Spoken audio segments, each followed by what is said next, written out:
Historia número 11. Aún creciendo espiritualmente.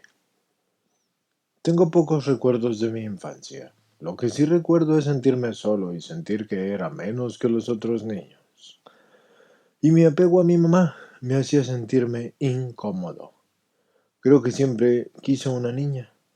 Cada vez que nacía uno de mis hermanos pequeños, ella expresaba una desilusión tremenda.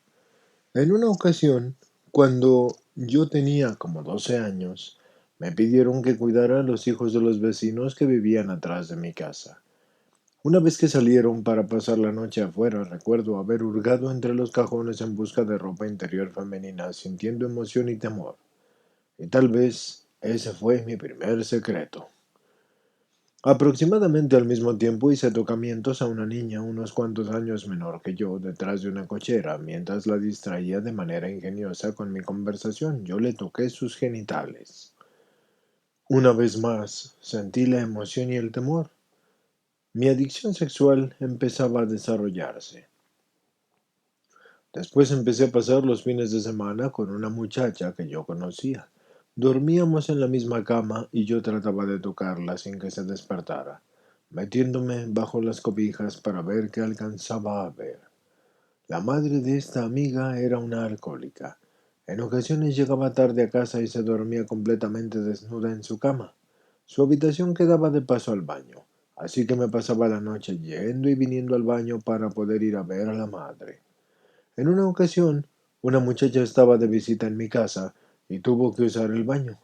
Atisbé por la ventana desde la terraza, pero ella me vio y comenzó a gritar. Sentí más vergüenza y emoción. Por el mismo tiempo conocí a una muchacha y una noche, mientras la visitaba en su casa, la estaba masturbando cuando llegaron sus padres a su casa. Tuve que salirme por la ventana y brinqué al automóvil de mi amigo. Me estaba esperando y me sentí lleno de adrenalina y listo para explotar con emoción. En la universidad conocí a la mujer que se convirtió en mi esposa y mi primo la había traído a una fiesta e inmediatamente la deseé con lujuria. Así que pasamos toda la noche bailando y le hice una promesa de pasar mucho más tiempo con ella. Le hablaba de forma compulsiva y manejaba desde mi escuela al otro lado de la ciudad para recogerla en su escuela. Le compraba regalos y trataba de ganar el afecto de sus padres. Empezamos con caricias ardientes antes de los exámenes porque yo quería medicarme con una experiencia sexual. Una amiga de la familia iba a quedarse sola en su casa y sus padres y los míos estuvieron de acuerdo en que me quedara con ella para protegerla. Ellos confiaban en mí. Le sugerí a la muchacha que ella dormiría mejor si se tomaba algo. Y esa fue mi primera experiencia en drogar a alguien para tener relaciones sexuales. Abusé sexualmente de ella mientras dormía. Mi enfermedad casi nunca descansaba.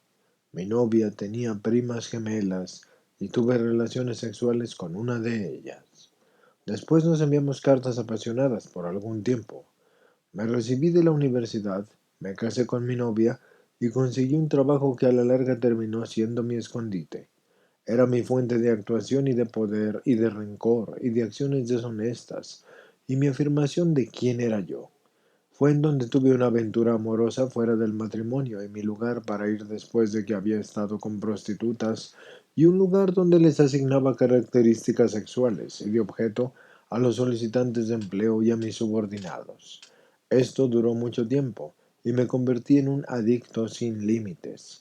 Sentía que mis placeres eran bien ganados y merecidos y que era demasiado astuto para que me pescaran. Mi esposa se embarazó. Esto pasó poco tiempo después de que nos casamos. Ambos estábamos emocionados y orgullosos. Una de sus primas gemelas vino a visitarnos y se quedó la noche. Dormí en la cama con mi esposa embarazada por un lado y por el otro le hacía tocamientos a su prima. Nació nuestro primer hijo y 2 años después nuestra hija. Mi lujuria por las mujeres vecinas creció. Mi satisfacción con las relaciones sexuales normales fue reemplazada por un deseo, por lo que yo consideraba las relaciones sexuales más interesantes. Mi esposa y yo nos distanciamos sexualmente. Tuve relaciones sexuales con la joven niñera y aún siento vergüenza cuando recuerdo que mi hijo de 6 años entró a la habitación y nos vio. Yo no tenía control. El placer pesaba más que las consecuencias. Conforme creció nuestra hija, yo convertía en objetos a sus amigas que nos visitaban. Más tarde mi esposa y yo fuimos a un encuentro para matrimonios. El fin de semana estuvo lleno de sentimientos y tristezas. Escribimos cartas el uno al otro, después las leyó cada quien en silencio y lloramos juntos. Se sintió espiritual y tal vez fue un inicio, y sin embargo mi enfermedad seguía avanzando. Recuerdo un viaje a otro estado, manejando en la vagoneta con mi esposa. Estaba sentada junto a mí y yo estirando mi brazo para tocar la pierna de mi hija en plena vista de mi hijo menor.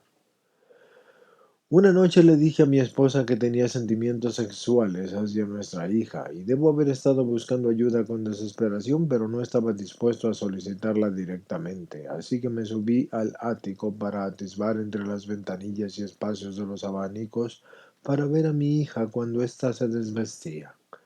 Le quitaba la llave al baño y atizaba cuando ella se estaba bañando. Hice unos agujeros con un taladro en su armario para poder ver hacia su habitación. La tocaba de forma inapropiada. Cuando empezó a salir en citas con muchachos, yo tenía reglas estrictas sobre la hora de llegada, y en una ocasión en que llegó demasiado tarde le grité. Le dije que no quería que se metiera en problemas con estos jóvenes, y en realidad estaba fuera de control por los celos. Nuestro hijo mayor se enredó con las drogas y mi esposa y yo iniciamos un programa sobre el abuso de drogas para padres. Nos dieron a conocer los 12 pasos, el patrocinio, la honestidad rigurosa y otros principios del programa. Me involucré por completo presidiendo juntas y recaudando fondos y hasta asesorando a otras personas. Pero mi actuación estaba por tocar fondo. Un día mi hija lloró en la escuela y le dijo a su maestra que su padre le había hecho tocamientos y que había besado su seno la noche anterior. En realidad eso era lo más lejos a donde me había llevado mi adicción, y ella ya había tenido suficiente. La escuela llamó a mi esposa. Mi esposa recogió a nuestra hija y regresaron a casa esa noche con un ayudante del sheriff. Mi esposa entró a nuestra habitación, se sentó junto a mí y me dijo, sé lo que has estado haciendo, y vale más que consigas ayuda. Y todo se oscureció dentro de mí. Yo no podía decir una palabra y se me fueron todos mis pensamientos. Este fue el peor y el mejor momento de mi vida. Recuerdo haberme puesto las zapatillas y una bata de baño y bajar las escaleras y buscar en las páginas amarillas del directorio telefónico y hablar a un número sin costo de abuso sexual de menores. Lloré y confesé lo que yo había hecho y me dieron una cita a la mañana siguiente para ver a un consejero. Yo sabía que no tenía ningún control y necesitaba saber esto, si iba a tener una oportunidad de mejorarme. Yo no puse nada en duda. Cuando me dijeron que estuviera en una cierta dirección a una cierta hora, estuve ahí. Cuando me presenté yo no retuve nada, contándole a cualquier persona que me quisiera escuchar lo que yo había hecho. Ahora veo que yo no tenía ningún límite y sin embargo me funcionó en ese momento. Necesitaba que me retiraran toda pretensión del ego y el control. Mi esposa y yo nos reunimos con un terapeuta y después nos reunimos con mi hija y me dijeron una cosa muy importante. Yo tenía que aceptar toda la responsabilidad por lo que pasó, aun cuando yo quisiera creer que mi hija había participado por su propia voluntad. Estuve de acuerdo en aceptar esta responsabilidad, y eso fue muy importante para mí. Mi esposa y yo intentamos mantenernos juntos. Regresé al programa de adicciones que habíamos encontrado para mi hijo, y cuando me retiré de cualquier puesto de liderazgo, Dios entonces fue bondadoso conmigo. Yo necesitaba ayuda, y todavía pasarían 3 años antes de que me llegara el Sexo Adictos Anónimos. Pero entonces me rodearon los milagros. Decidí compartir mi experiencia con un consejero. Yo lloré, ella lloró, nos abrazamos, y después me dijo que quería que conociera a un amigo suyo. Nos reunimos al día siguiente en un café y él me platicó acerca de una junta de 4 o 5 personas que él tenía en su oficina una vez a la semana. Leían de un libro sobre la adicción sexual. Este hombre compartió su historia sexual conmigo y tardé en tener confianza, pero asistí cada semana a las juntas en su oficina y también lo veía en muchas juntas de 12 pasos en donde me guardaba un lugar. Las cosas en casa estaban un poco tensas. Empecé a recibir muchas llamadas telefónicas de otros adictos y mi esposa sintió que la dejaba afuera y se molestó. En 1 o 2 ocasiones me escribió muy enojada notas en donde me decía que ya había acabado y que no lo soportaba más. Yo leía esas notas y sentía terror de ser abandonado. Le llamé a mi terapeuta y él me dijo que no hiciera nada. ¿Acaso estaba bromeando? Así que me senté en el sofá, envuelto en una cobija llorando y con escalofríos. Después continuaba como antes y asistía a las juntas y recibía llamadas y hacía lo que fuera necesario para mantenerme con vida. Mi camino estaba claro: hacer llamadas, leer el material de recuperación, asistir a cualquier tipo de juntas de 12 pasos, ir a terapia, retiros, talleres. En eso escuché hablar acerca de SAA y asistí a mi primera junta en 1987. Me sentí como en casa. Compartí mi historia esa noche y la persona sentada a mi lado, un miembro de reciente ingreso, me dijo después que nunca pensó escuchar a otra persona compartir lo mismo por lo que él había pasado. En ese entonces supe que esa era la intención de Dios, que yo compartiera mi historia para ayudar a otros. Después otro adicto me dijo que yo pertenecía allí y me agradó escuchar eso. Qué raro, ¿verdad? ¿Quién quisiera pertenecer en una junta de adictos sexuales? Pero estar con otras personas y saber que no estaba solo y que me aceptaban a pesar de lo que yo había hecho y ver a esas personas reír y bromear me hizo saber que me guiaba un poder que era mayor a mí mismo. Conseguí un patrocinador y él tenía algo que yo quería y eso era el humor. Me pidió que lo llamara a diario durante 30 días y que leyera 3 páginas al día del libro grande de Alcohólicos Anónimos. Al final de los 30 días me dijo que pocos habían mantenido el compromiso como yo lo había hecho, y poco a poco pude yo encontrar un poco de humor en mi interior. La junta a la que asistía una vez por semana se dividió en dos, y muy pronto tuvimos opciones.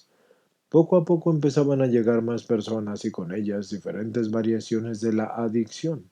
Las listas telefónicas crecieron y aumentó la intimidad.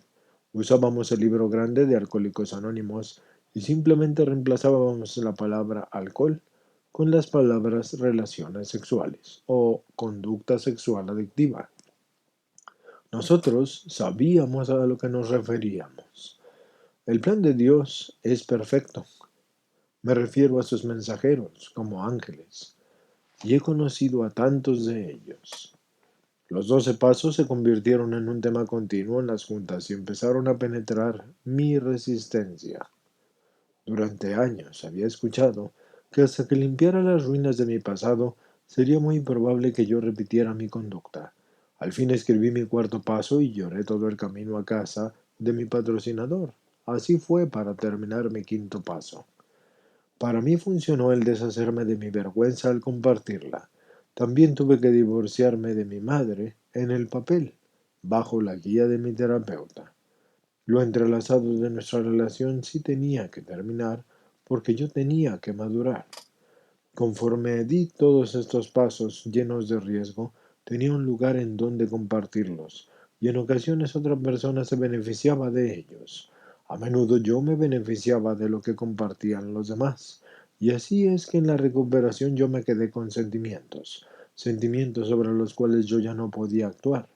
La oración, escribir y el poder del grupo serían mi fuente de fortaleza cuando yo pensaba que moriría de los sentimientos. Y al aprender a decir lo que pensaba y sentía, yo me empecé a sentir bien de tenerlos. Sucedió algo curioso en el camino. Alguien en verdad pensó que yo tenía algo que él quería y me solicitó que fuera su patrocinador. Sí, Dios es realmente generoso. Y hoy, muchos años después, yo celebro 10 años de abstinencia un día a la vez.